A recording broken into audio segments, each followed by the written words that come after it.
Introducing myself.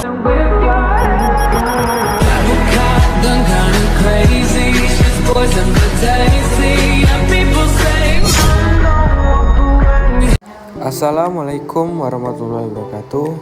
Saya di sini akan menjelaskan tentang Al-Quran sebagai sumber hukum Islam. Masuk pembahasan yang pertama, definisi hukum Islam. Hukum yang mengatur segala aspek kehidupan umat Islam, baik dalam hubungan dengan Tuhan, hablu minallah, maupun hubungan dengan manusia. Masuk pembahasan yang kedua, Al-Quran sebagai sumber utama kedudukan Al-Quran. Al-Quran adalah wahyu Tuhan yang diturunkan kepada Nabi Muhammad SAW melalui malaikat Jibril.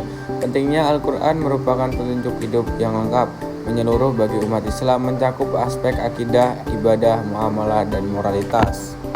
Masuk pembahasan yang ketiga, isi Al-Quran yang berhubungan dengan hukum. Ayat-ayat yang jelas, qat'i al-dalalah, ayat yang menyebutkan aturan hukum secara tegas, seperti dalam masalah pernikahan, warisan, pidana, dan lain-lain. Ada dua contoh, yaitu surat Al-Baqarah mengenai hukum qisas. Ayat-ayat yang tidak tegas, zani al-dalalah, ayat yang bisa ditafsirkan dengan berbagai cara atau tidak langsung mengatur hukum. Contoh yang kedua, surat Al-Maidah mengenai larangan minuman keras. Masuk pembahasan yang keempat, metode pengambilan hukum dari Al-Quran. Ada dua metode, yaitu tafsir. Penafsiran terdapat ayat-ayat Al-Quran oleh para ulama berdasarkan konteks sejarah dan linguistik. Metode yang kedua, ijma dan qiyas. Jika Al-Quran tidak secara langsung mengatur suatu perkara, maka dapat digunakan ijma, kesepakatan ulama, atau qiyas analog dengan hukum yang ada. Masuk pembahasan yang kelima, prinsip-prinsip hukum dalam Al-Quran. Ada tiga prinsip, yaitu keadilan. Al-Quran menekankan pentingnya keadilan dalam setiap aspek kehidupan. Prinsip yang kedua, kemanfaatan. Hukum yang ada dalam Al-Quran bertujuan untuk kesejahteraan umat manusia.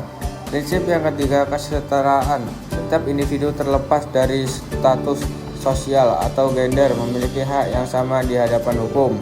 Masuk pembahasan yang keenam, contoh kasus hukum dalam Al-Quran.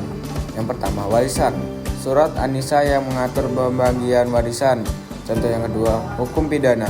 Surat Al-Maidah mengenai hukum bagi pencuri potong tangan.